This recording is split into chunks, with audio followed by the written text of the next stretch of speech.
So dinosaurs dominated the world for 165 million years. Still, they didn't live a second with us. I bet that'd be fun. Would it be anything like the Flintstones? So, let's change history. It's 200 million years ago, I wasn't around then, and along with dinosaurs, another species appears on the planet – humans. Yes, Earth was already livable, but it was still different. At the time, only one supercontinent existed, called Pangaea, stretching from pole to pole.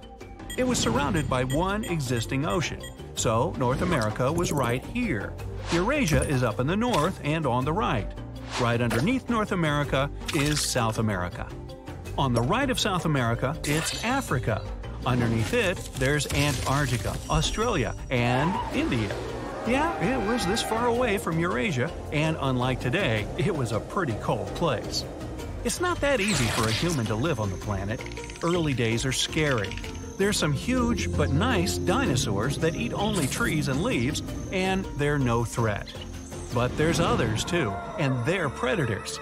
An early human, who is relatively small and doesn't have much intelligence, doesn't stand a chance against them. To survive, early humans spend most of their time in caves, hiding. Occasionally, the strongest and bravest of them get out to hunt and collect some food. Since people don't get out much, they're completely isolated from others. They don't even meet a lot of other humans, living only with their families. So each family has its own language no other human can understand. Well, so much for Wilma and Betty sharing news over the fence.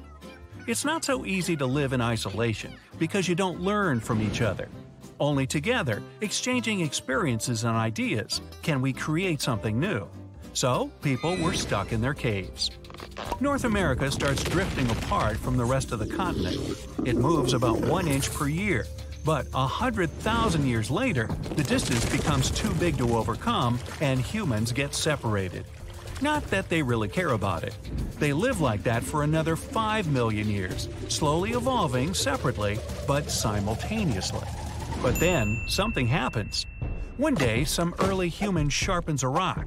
With that tool, they become braver and start to get out more often being able to get more food and protect themselves. Then, they tie this rock to a stick. Other tools get more and more sophisticated. Next step, someone learns to control fire. With these, people feel like no one is a threat to them anymore. Humans get outside and start to compete with predators. Usually, they succeed. Having all the tools and the fire on their side, humans start to dominate the land. Dangerous dinosaurs learn to stay away, keeping their distance. But people start hunting them. Well, not those 11 feet long probably, but still, that's enough to survive. Now humans don't only live with their families, but also build villages outside and live all together. Their population begins to grow, and they all speak the same language. Now Wilma and Betty can share the gossip. Friendlier dinos get domesticated, and humans make an alliance with them. Humans protect them from the predators, while dinos help them to work. With the help of tall dinosaurs, people reach places like high treetops that used to be unreachable before. Big and strong dinos are used in construction. They help carry big boulders, and humans can build warm and sturdy homes out of rock and wood. This technology allows them to settle down in colder places. Yep, they migrate. Fearless humans start to travel around the continent. The fastest and hardiest dinos are used for transport, and people move relatively fast. In just a half a century, humans settle down on every part of the continent. But then, it becomes not enough. North America has drifted 80 miles away, but humans build boats and settle there too. Instead of 20 years, people only needed 10 to build each of the Great Pyramids of Giza. Instead of 2 million years, it only takes them 1 million to get where we are today. Finally, it's 2020, but taking place millions of years ago. The Earth is still not as we know it. There's just 2 continents, and North America is more than 100 miles away. The bridge that connects the 2 continents is the longest bridge in the world. Still, it only takes 1 hour to drive to North America from the main continent. The coldest countries are now Australia, Japan, China, and Southeast Asian ones like Vietnam, so their population is really low. But Greenland is thriving. It's a new paradise country where everyone wants to live. It's one of the most populated countries as well. Those who don't live there spend their vacations there. Dinos are still people's best friends and most beloved creatures on Earth. Humans are obsessed with them. Every country has a national dinosaur. Every country's coin or banknote has a dino on it. There are many statues and memorials of them. All the big dinosaurs stay away from people and live in the wilderness. Probably due to the noise, they're not even tempted to come and visit cities. But it's not that easy with smaller towns and villages. From time to time, some massive dino walks into the city. Well, I guess you can understand why it's dangerous. Hey, just imagine the cleanup. Some of them are really large. They can ruin a house with a flick of their tail, or just unintentionally step on a person, or on a couple of them. Big feet. So yes, people had to come up with how to protect themselves and not harm dinos at the same time. That's how we ended up with a special dino police. They observe everything with cameras installed around the city and try to keep dinosaurs away. Some towns just build massive walls around them. So no one lives outside the city because it's just too dangerous. Under such conditions, traveling wouldn't be that easy too. No one wants to encounter some huge and curious dinosaur in the forest. But humans find the solution. Most of the cross-city roads are underground, and everyone can travel safely. By the way, traveling underground is the main form of transportation now. It's not safe to travel by plane because there's a very big possibility to encounter a dino there too. So people just went underground. They built high-speed trains, and it only takes 30 hours to cross the whole continent and go from the North Pole to the South Pole. We have it figured.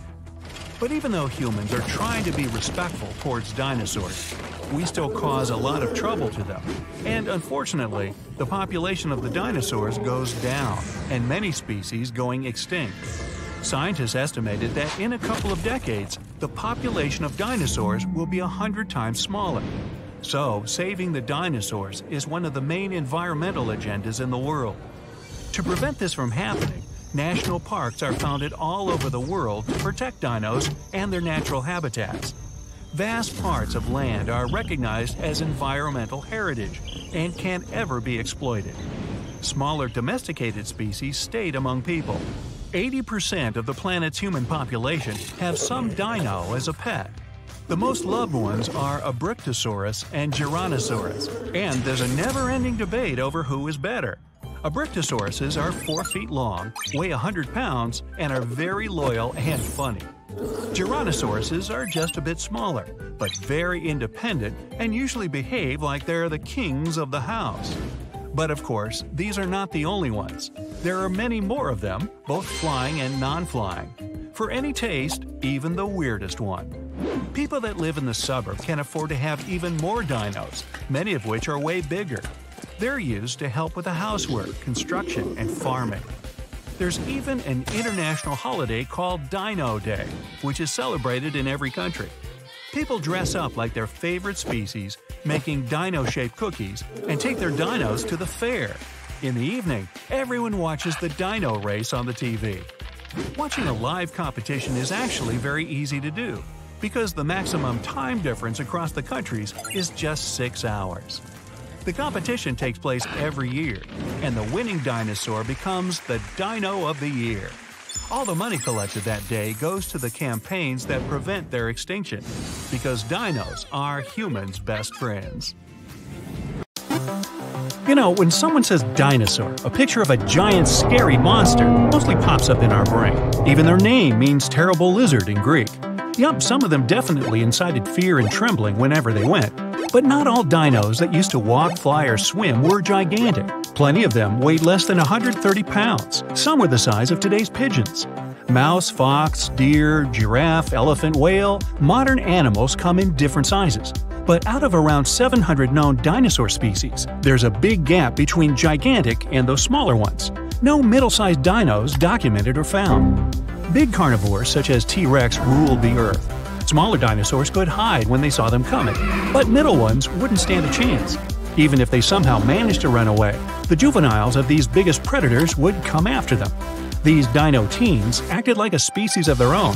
As they were growing up, they would get their predatory features, but they were still strong enough to catch middle-sized adults of some other dinosaur species. Teenage T-Rex, for instance, was much slenderer than its parents, but also got those fearsome teeth and powerful tail we'd be afraid of at a pretty early age. Yow! Herbivores grew so big because they were, well, quite greedy. These dinosaurs could eat enormous amounts of food in a very short time. Sometimes they would even swallow whole branches so quickly they didn't even have time to chew. Since they didn't have sharp teeth like carnivores, evolution had to give them something else for protection, things like horns and spikes. But also, carnivores were smaller, which is another reason they had carried on for so long and managed to survive. The smallest dinosaur skeleton found was called mouse lizard. Go ahead, try to eat that one, T-Rex. You'd have to find it first. Scientists used to believe birds evolved from meat-eating dinosaurs called theropods. That's the group where T-Rex belongs to. But later, they found birds evolved from smaller species from that group. Whew, we really got lucky there. Dinosaurs mostly hatch from eggs, like birds. Even when they classify dinos, scientists don't divide them into plant or meat eaters. They say there are two groups, one that had lizard-like hips and the other with bird-like hips. The oldest fossilized bird dates back 150 million years. Those birds even kinda looked like smaller feathered dinosaurs. They had sharp teeth, but again, luckily, they lost them and later evolved beaks. Picture if they didn't. Today, toothy pigeons would be chasing us around. Okay, take it easy, buddy. Not so funny anymore. So, speaking of small feathery creatures, T-Rex was also one of them. Yeah, hard to picture it, but even the tyrant lizard king wasn't always that scary. In the early stages, T-Rex was just a fuzzy ball, big as an average-sized turkey. Juveniles were small and weak. Predators, sickness, lack of food, all these things would sometimes be too much to fight after getting out of the egg. So, small, fluffy T-balls only had 40% chance to survive to their first birthday. Bam! The asteroid hit the Earth. The big space rock was the size of Mount Everest, and it traveled at 45,000 miles per hour. After it entered the gravity in Earth's atmosphere, it turned into a fireball. Dinosaurs were spread all over 7 continents, even Antarctica. True, Antarctica wasn't covered in snow those days, poles had rich forests growing there. Not only dinosaurs went extinct at that point, but around 75% of all animals that lived on Earth. When the asteroid hit, it made a large crater where this huge heat wave and blast wave went out, throwing enormous amounts of matter into the atmosphere. The soot in the air didn't completely block out the sunlight, but it was seriously reduced anyway. Without light, plants didn't have conditions for normal growth. That way, fewer herbivores could survive, which meant less food for carnivores. The whole ecosystem started collapsing like dominoes. Dinosaurs have been gone for the past 65 million years, but their family trees have stretched back 165 million years, way more than the human ones. But not all dinosaur species lived at the same time. Fossils are the only way we ever got a chance to meet dinosaurs. Our age never actually mingled with the era of these magnificent beasts, since some form of humans were only here 6 million years ago. More modern humans that we can closely relate to walked the Earth roughly 200,000 years ago. Some species did see dinosaurs though, like green sea turtles. These fellas have been here for so long, I guess they really have lots of cool stories to share. And not just them. Bees, starfish, lobsters, crocodiles, snakes, sharks, horseshoe crabs, cockroaches, and many others were also there to see the dinosaurs rise and fall. Dinos mostly had pretty small brains, like me. For example, Stegosaurus had the brain the size of a walnut and could grow up to 21 feet. No jokes here, since good old Stegosaurus had some other impressive features, such as those huge upright plates on its back. Yep, those could reach up to 30 inches in length and are something we all recognize this dino for. Scientists are still not quite sure what these plates were for. Perhaps for regulating blood flow and, by that, controlling Stegosaurus's body temperature. The plate system might even control their skin color, which came in handy if they wanted to scare off predators or attract potential mates. Troodon had a bit more than a walnut in its head, a body more than 6 feet long, a brain the size of today's birds or mammals, great hunter, stereoscopic vision. It was also one of the first dinosaurs discovered in North America. T-Rex is the most famous dino, and one of the first ones we think of when someone mentions big lizards. But it wasn't even on the list of the 15 biggest in the whole group. Argentinosaurus was the biggest dinosaur and the biggest land animal ever found. 100 feet long, 75 tons. Wow, this one really made the ground shake. So if dinosaurs were alive in our age, and you were on the 6th floor, casually watching TV and chilling, and suddenly seeing the head peeking in on you through your window, yup, that would be Argentinosaurus. That wouldn't be such a big problem since this giant was a plant eater. So it would probably wait for you to throw out some fruits or vegetables from your fridge. Now, considering its size, you need to have around 1,500 to 2,000 pounds of plants. Phew, triffle, who doesn't have that in the fridge? Plesiosaurus was a marine reptile that lived in the dinosaur era and went extinct almost as they did. I think I'd rather face T-Rex than this one. Dinosaurs ruled the land where you can at least take shelter, I guess. But Plesiosaurus ruled the waters, and you got nowhere to hide there. This giant would propel itself through the water with its enormously strong, paddle-like flippers. They'd move the animal up and down, sort of like birds' wings.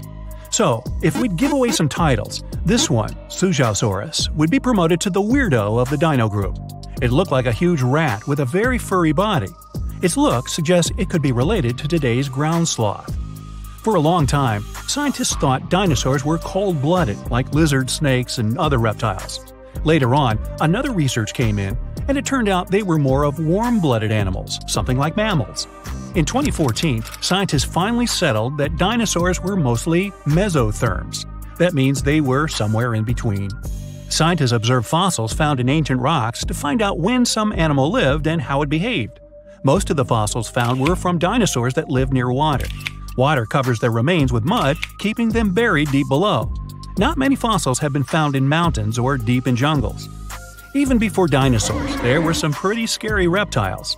Ruling lizards, archosaurs, mammal-like reptiles, therapsids, and pelycosaurs. Around 20 million years after dinosaurs appeared and evolved, one of the most dangerous reptiles was still out there, the prehistoric crocodile. A couple of million years more were supposed to go for dinosaurs to truly start their reign. No one ever discovered what kinds of sounds dinosaurs really made. In movies, people mix various sounds some of today's animals produce. For instance, T-Rex had a roar that was a combination of a tiger's snarl, the squealing of a baby elephant, and an alligator's croak. And its breathing was the sound of air going through the whale's blowhole. Same with their color. People mostly think dinosaurs were grayish-green because that's how they show them in movies, as some sort of big lizards. Their color still remains a mystery, but recent research has shown pigments some species had, with one in particular having white and orange rings on its tail. How cool! Meganeuropsis was a giant dragonfly that lived on our planet almost 300 million years ago. It was about the size of a modern-day falcon, with a wingspan as long as your leg. It had long and sharp claws that it used to catch food and for protection. They could even grab small animals and carry them through the air. Their speed and maneuverability made them formidable hunters. Meganeuropsis is the most giant insect ever found on Earth. Scientists believe it might have reached this colossal size because there used to be more oxygen in the air. There were other gigantic insects that lived before the dinosaurs too. Some ancient ants could grow to the size of a hummingbird, and if that wasn't scary enough, they could also spit acid, like something out of a movie. These ants lived in large colonies, and their anthills were several times bigger than the ones we see today, and could resemble a bear's den. This thing is an Arthropleura, an ancient ancestor of the giant millipede. This monster dwarfed the last two animals, growing to the length of a car. It lived in rainforests, and it could move at great speed. Imagine being chased by one of these. Fortunately, Arthropleura weren't carnivores like today's centipedes. They only ate plants. Another reason the insects grew so big back then is that there was less direct competition. They could evolve and grow without being eaten by more successful animals. Brontoscorpio lived about 400 million years ago and could reach 3 feet in length. That's 15 times longer than modern scorpions. And unlike modern ones, it had not 2, but 4 claws. This amazing creature could also breathe on land and underwater. That's because it had both gills and lungs. It's believed that these guys were some of the first to evolve and change their habitat from water to land. Now, onto a far stranger marine animal, Anomalocaris. It's thought to be the very first predator to live on our planet. It was half the length of a human, their eyes had color vision, and they were likely the most advanced of any living organism 500 million years ago. They used their sharp claws and mouth parts for hunting trilobites, crabs, and sea scorpions. It's possible that Anomalocaris was what eventually pushed crabs and scorpions onto the land. They might not look very similar, but Anomalocaris was also an ancient ancestor of modern crabs. Dunkleosteus was an enormous ancient fish. These guys were half the length of a school bus and weighed the same as a small car. They had no teeth, but evolved to use the bone plates on their jaws as a replacement, leading to their crazy appearance. This allowed them to have the biting power of a modern Mississippi alligator. Most impressively, it could close its jaw multiple times in less than a second. This created a powerful flow of water right into its mouth. Smaller fish would get caught in the current and pulled right into a Dunkleosteus' mouth. Their skull was heavily protected by bony armor. It was like it was wearing a helmet. This protected it from almost any strikes and made it the apex predator of its time. Achmonistion is the ancestor of all sharks in existence, living around 340 million years ago. No one knows why, but in addition to the usual shark fin, it had something that looked like an anvil on its back. Another feature of the Achmonistion was a massive spike on the underside of its body. It was very sharp and covered with many teeth. Tiktaalik were some of the first animals to set foot on land. It had gills and scales, like a fish, but it also had some of the features of land animals. It looked a bit like a cross between a fish and a lizard. Its front and back fins began to turn into limbs, so it could crawl along shorelines, and it developed lungs as it spent more time out of the water. This weird fish may be the ancestor of pretty much every modern land animal today, including us. Back to land, this is a Dimetrodon. It looks like a lizard, but it's actually a synapsid, a close relative of mammals. It was the size of an alligator and had a giant sail on its back. Scientists aren't certain, but it's believed that the Dimetrodon used this sail to get heat from the environment faster. It also helped them camouflage themselves in the tall grass. These guys are often confused with dinosaurs, but they disappeared 40 million years before the first dinosaurs appeared.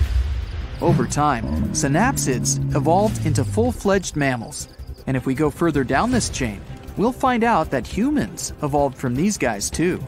Dinocephalians. The name of these guys literally translates to scary-headed. This is because, in the process of evolution, their skulls became much thicker. These creatures were usually 19 feet long and weighed the same as a car. Some of them had long fangs like a saber-toothed tiger, but these giant lizards were herbivores.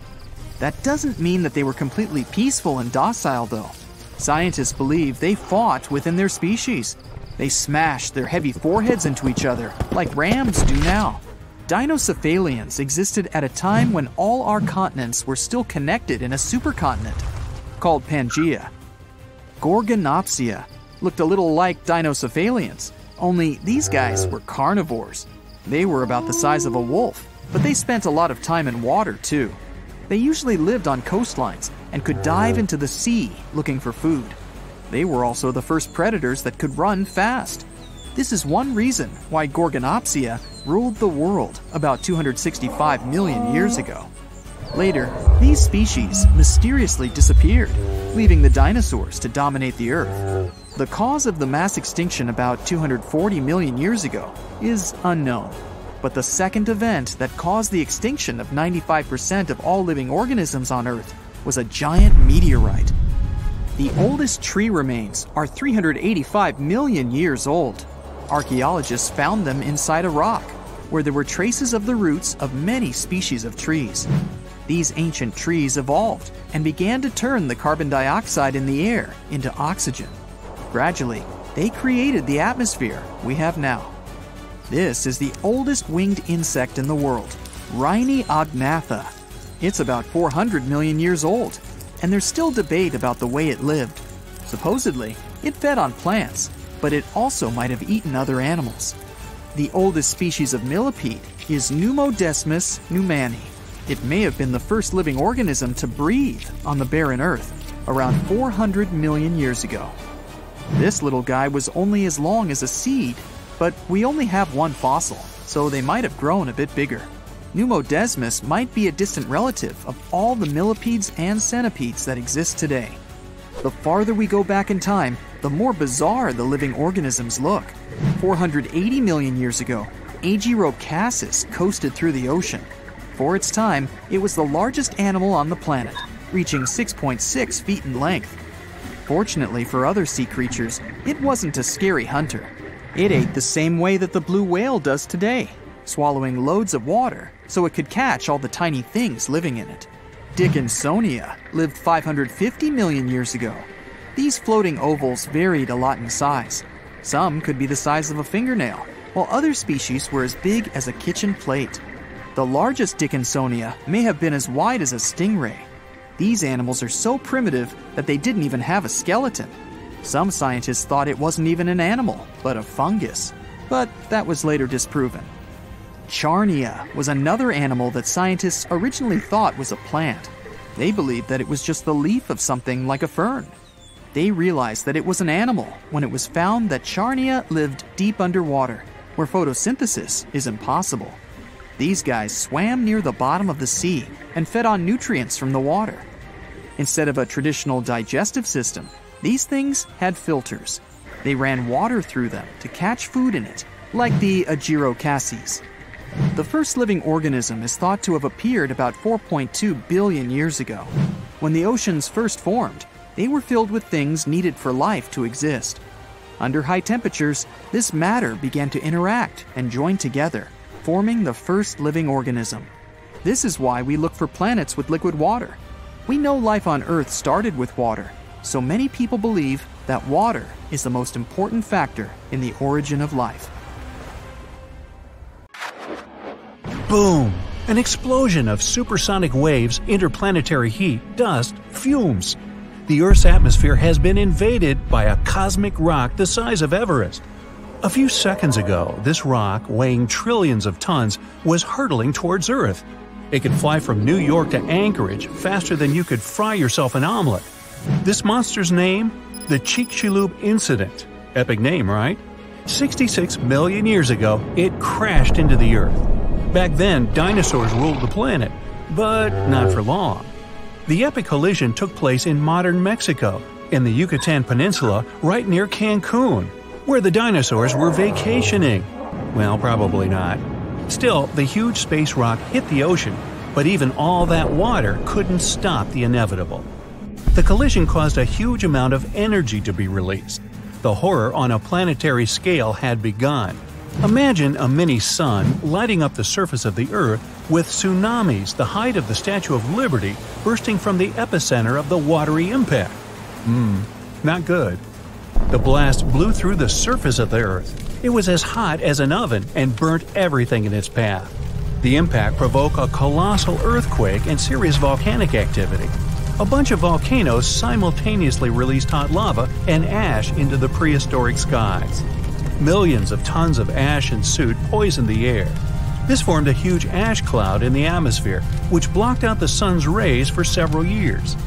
The long winter had begun. Only there wasn't any snow falling from the sky, but rain made of sulfuric acid. Yes, the Chicxulub incident might just be the most important thing that ever happened in the history of our planet. Even more than YouTube.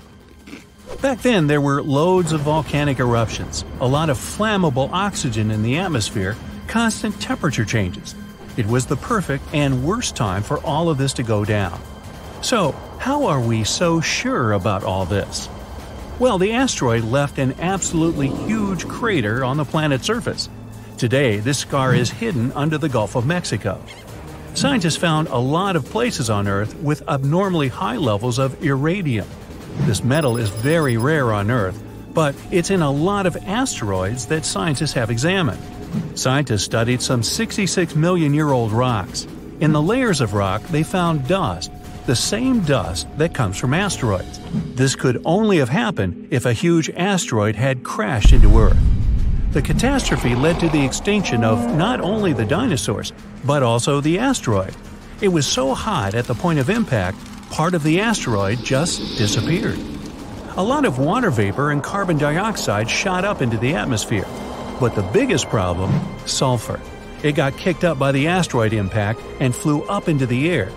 These tiny sulfur particles blocked out a lot of the sun's rays. Without the sun, a lot of plants disappeared and the climate eventually got colder. The immense heat turned stones into glass. Scientists call these things tektites. The energy of the impact threw them up into the skies. After a short flight, the tektites fell down to Earth. But it wasn't pretty.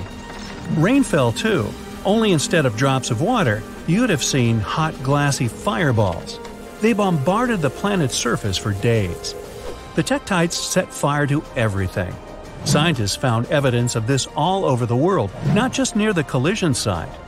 But a lot of things from back then are still a mystery. Some scientists think that Chicxulub wasn't even an asteroid. It might have been a comet. Asteroids are mostly made of stone and metal. Most often they kind of look like a potato. A comet contains rock, metal, and ice. Comets look like dirty cosmic snowflakes, complete with ammonia, methane, and carbon dioxide. Comets sometimes come from the Oort cloud. It's a huge cloud of ice and debris around our solar system. From time to time, comets break free from the pack and head towards our sun. According to scientists, this special comet flew right past Jupiter. The gravity of that huge planet accelerated the comet even more. It flew towards the sun, gaining more and more speed. The comet's outer ice shield started to evaporate, and it probably gave off a lot of dust and gas, which made it look like it had a tail. The sun's gravity eventually shattered the comet apart.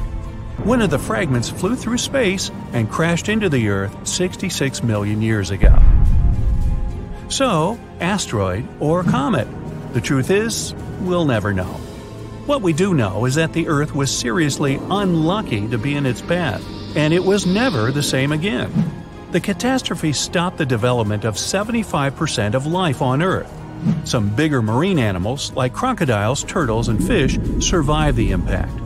Out of all land animals, the only ones to survive were the ones that were, on average, smaller than the modern raccoon.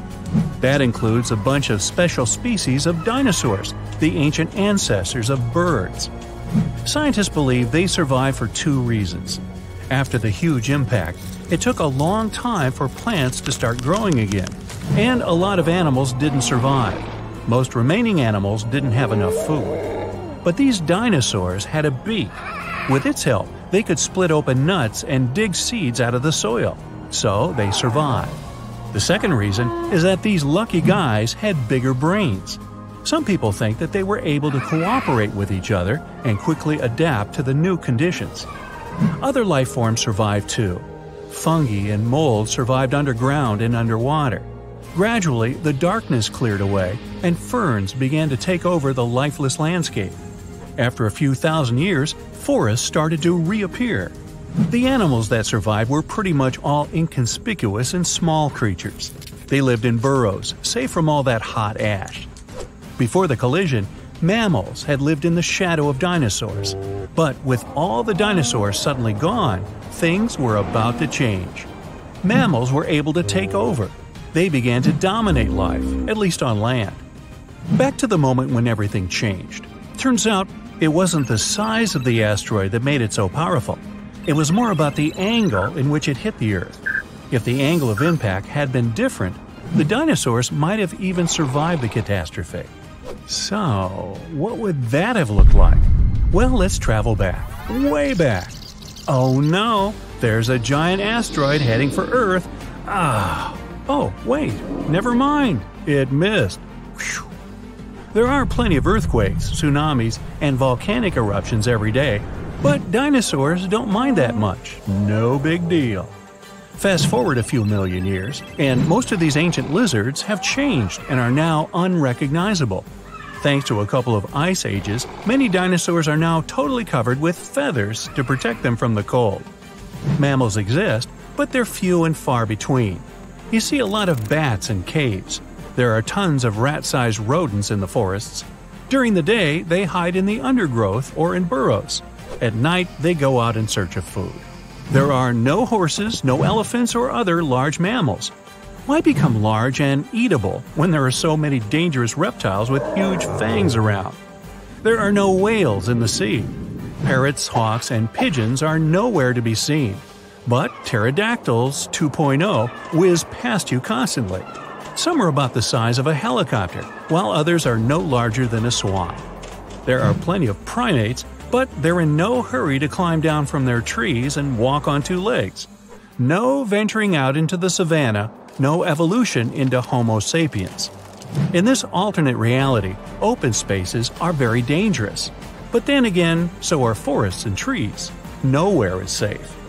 To get some delicious primate treats, many smaller dinosaurs learned to climb trees. This was already happening back in the Cretaceous period, right before that huge asteroid just missed Earth. Whew, that would have been an epic collision. Dinosaurs have grown wiser since that near miss. Some are even as smart as a modern chicken. A large brain uses a lot of energy, and that's not always a good strategy for survival. Safer to keep brains small and keep making those teeth bigger and pointier.